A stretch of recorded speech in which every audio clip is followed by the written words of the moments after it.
You say that if the Sasquatch phenomenon got scientific attention that it deserves, we would quickly make progress with this. Well, I mean, they're funded. They are super qualified. I'm a generalist, you know, but you know, there's physical anthropology, and I quoted a lot of them in the second book. It is, fortunately, other people have called it a scholarly book because I wrote it for them. I mean, it's readable. I'm told it's quite readable. Oh, I think it's very readable. but you know, and I sent them review copies, and I paid for a copyright to use their words. You know, I got no response, which is almost worse than a response that says, "I disagree with your interpretation." Great, tell me why you disagree. Let's have this dialogue. You know? Yeah, A nice critique. Oh, and that's what we lack. Collegial dialogue is so important, and Jeff gets it more. He's in the loop. He's in his university academia there, and I'm not. So You retired? No. I always worked on contracts, so I was often between contracts. So I never really knew if I was ever going to retire. Like, I never knew if there was a contract ahead. So I've never been fully employed. My mother would say, "You never had a real job, did you, Joe?" Yeah. No, I never had a real job, Mother. It was always contract. It's like being an artist. But no, I'm working harder than ever. I mean, obviously one's not going to bring closure, but you know, towards the end of one's career, again, it's this obligation. John, don't take on any more new projects. Try to start winding up stuff. And that's why I started making these video presentations. I've got about 6 of them. On your YouTube? Yeah, on my website, which apparently is attached to a YouTube channel. I'm not very good at this. Okay. But anyway, so I do these 10, 15-minute kind of synopsis, you know. And basically they're almost like chapters from the book. Yeah, no, I'm still quite... The Discovery of Sasquatch by Dr. Bindernagel. And you wrote this in 2010? Or it was published? It was published in 2010. Took 7 years. It took 7 years for you to write this book. Okay, amazing. Well, I would encourage everybody to get this. I'm definitely going to get it. Mm-hmm.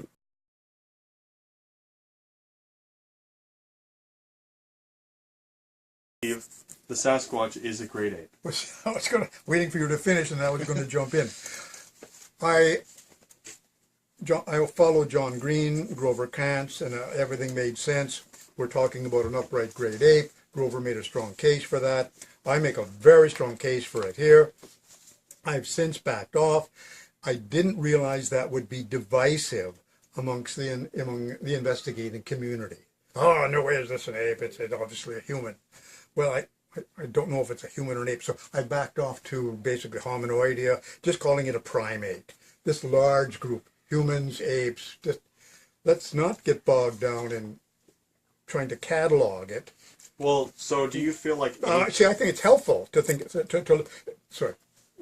No, it's okay, sorry. To be directed into the great ape literature. And I do have a big section here on the great ape hypothesis. If we study great apes, we will say, oh my goodness. Well, yeah. The Sasquatch does this. Oh my goodness. The Sasquatch has those prominent shoulders. Oh my goodness. The Sasquatch has those well-developed trapezius What about muscle. the possibility of it being both, though? Because we just saw Thomas Seawood, and he like was so adamant on saying that it was a human. Mm-hmm. Like he kept saying it's a human. divergence of human. A divergence of human. Yeah. Well, that's why I'm backing off. I mean, I don't want to alienate Tom or anyone else, but you know, physical anthropologists, they don't draw that bold line between apes and humans like they used to. Right. And then you get into problems with people who have religious problems. Yeah. In calling it an ape. Oh, you know, and then just even comparing humans and apes. Which is too bad, because I mean, there we have Jane Goodall having done all this great work on apes, showing that, you know, they show compassion, that they have a lot of human-like qualities, you know. Cultures. So we've got to get away from this ape as knuckle-dragging brute.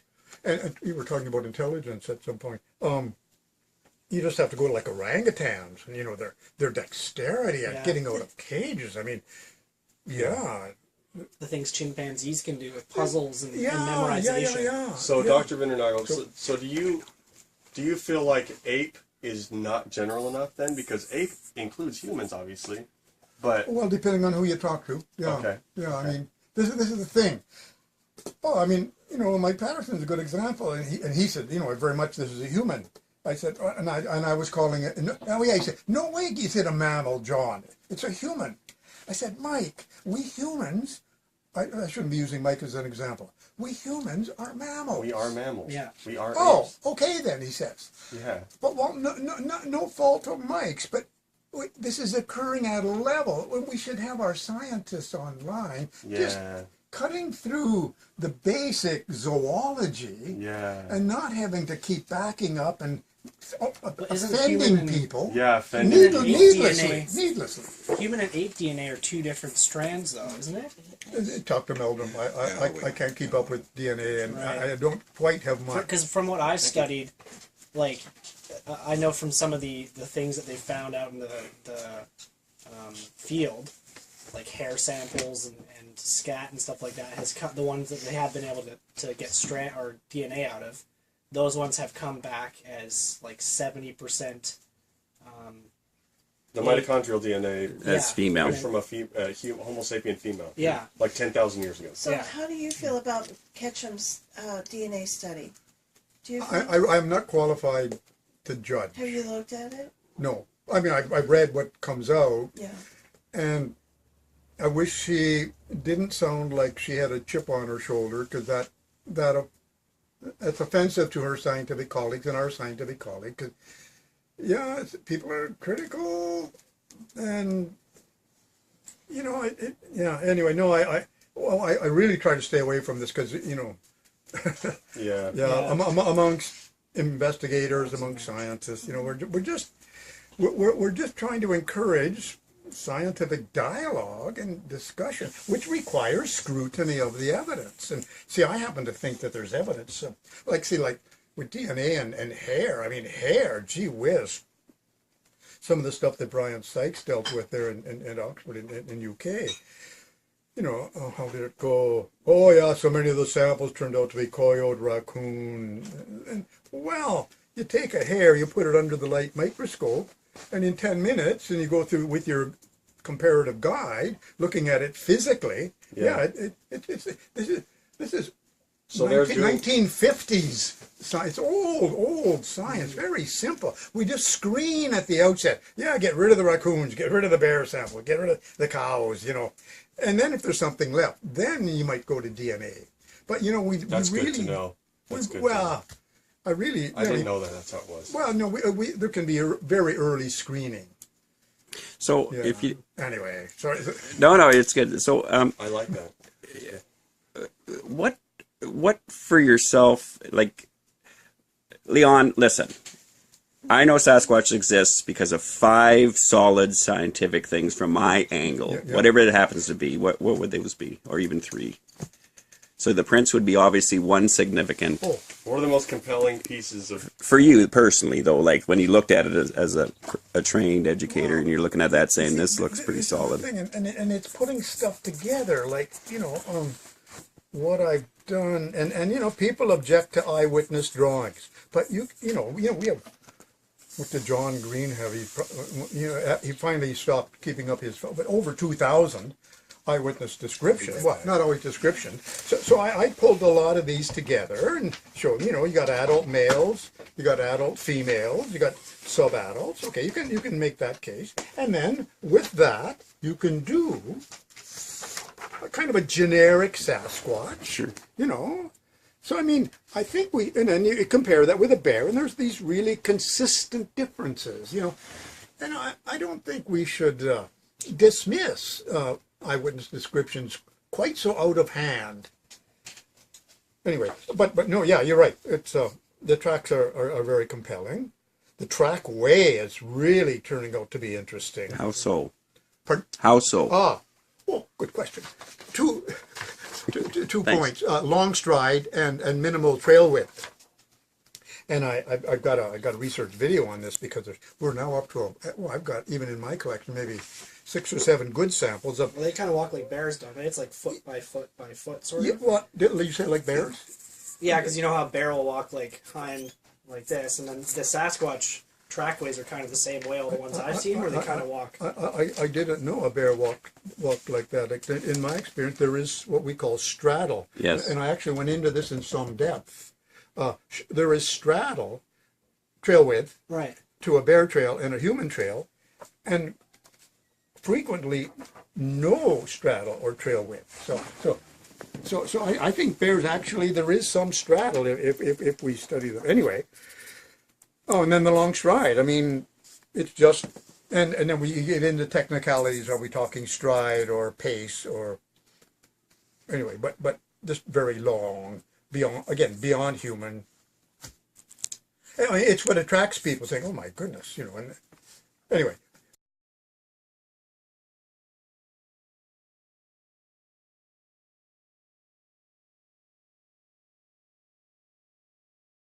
The problem, I've done it in the book. I've done it on those research videos, and I do it at conferences. The few I go to anymore.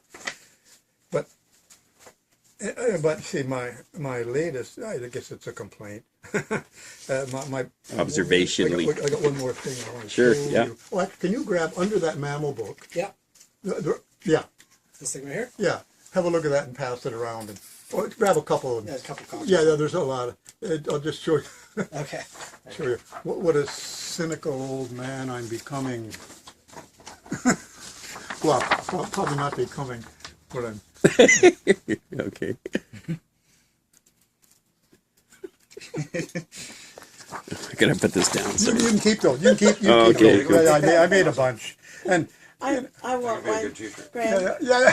But this was earlier this year. I was quite disappointed to have my paper rejected yet again.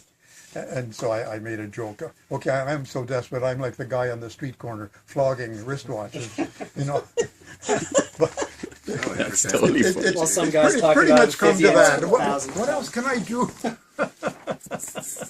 I don't know. Anyway. Do you have any questions you can ask me? You guys? John, but in many groups of people, you're highly revered. People talk about Thank you. That's why I love going to these conferences. And someone said, John, you go all the way to Kennewick for a conference? When I go to a Bigfoot conference in the U.S., people come up to me and say, thank you for what you're doing, Dr. Bindernagel. Thank you for coming here.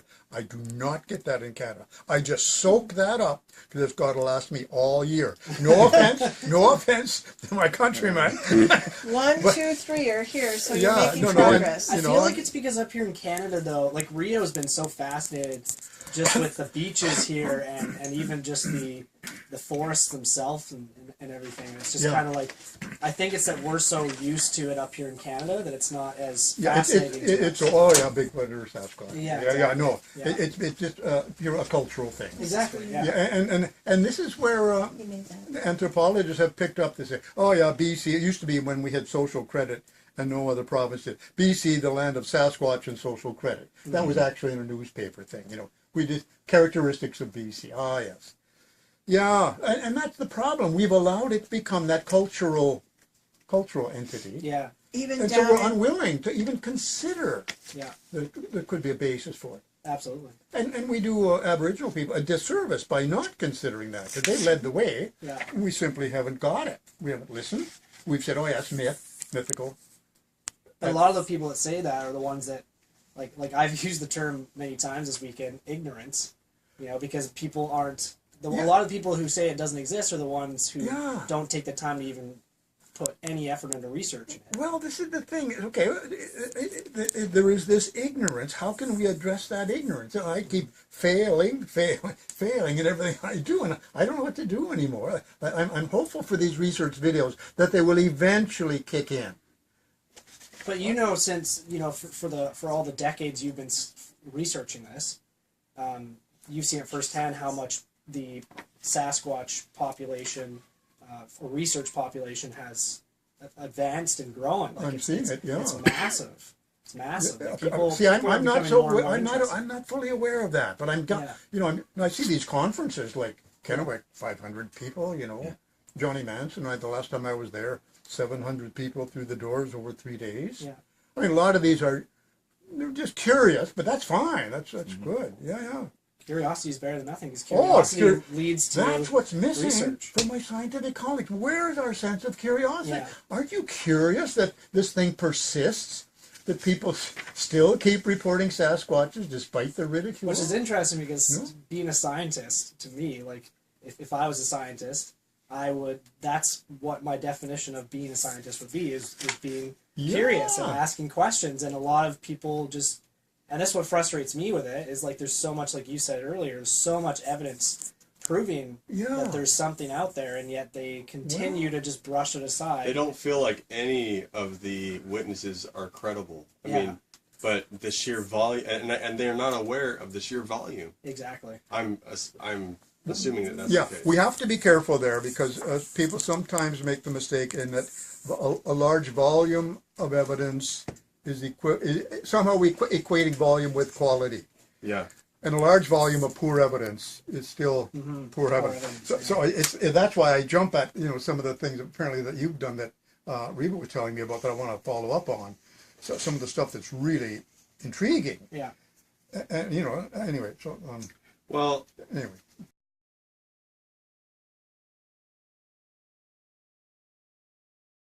Let me throw a couple more questions at you. Just because I've been wanting to ask you these for so long. Why do you think that Sasquatch is not being filmed more or seen more, or why does it just continually seem to evade detection? Yeah, elude us. I talked to Dr. Jeff Meldrum about this. He says that it's just because there's very few of them, that there's just not a lot.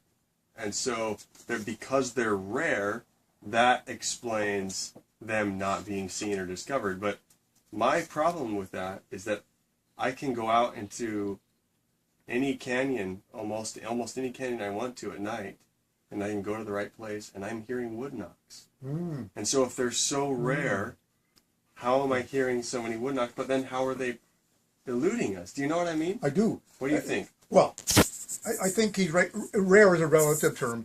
Rare, but I would add not as rare as we're led to believe. Most sightings, well, in my experience, do not become reports. Yeah. The people I talk to. That's what I was saying. No way am I going to a game warden, police. I mean, I've talked to policemen and said, yeah, we'll take the report. That's pretty disrespectful. But I mean But they've been led to that. It's just like my wildlife biologist colleague. We're kind of applied workers, not so much researchers, and we look to the academics, and that's why I'm doing that. And I keep trying for conference presentations. This is what you were. Yeah, sorry. I'm just trying to come back to your question. Oh yeah, about how. So why do you think that they're eluding? Oh, sorry. Yeah, go ahead.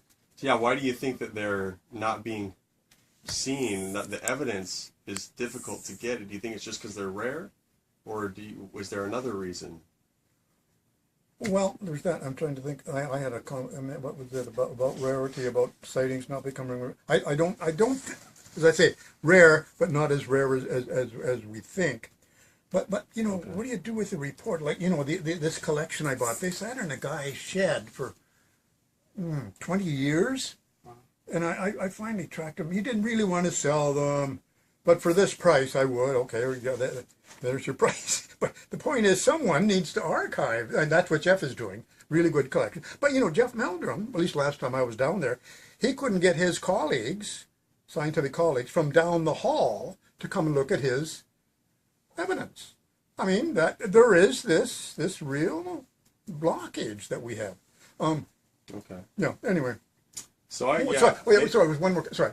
It's going to go again, and that is going through the evidence we already have, which I'm very slowly doing. I'm so excited. It took me taken over 2 years for me to follow up with Orienus to borrow his original, get cast made. I mean, I'm slow, and I'm supposed to be on top of this sort of thing. I went to a Fish and Game Outfitters conference one time and couldn't attract any attention to the subject. But the guy said, John, you need to talk to so-and-so in northeastern BC. He's got some track casts. So I got to follow up. you know, and I have to do this on my own hook, on my own dime, on my own energy, which is not as strong as it used to be. Well, and the other thing, going through existing evidence, YouTube videos, there's some stuff out there, these clips.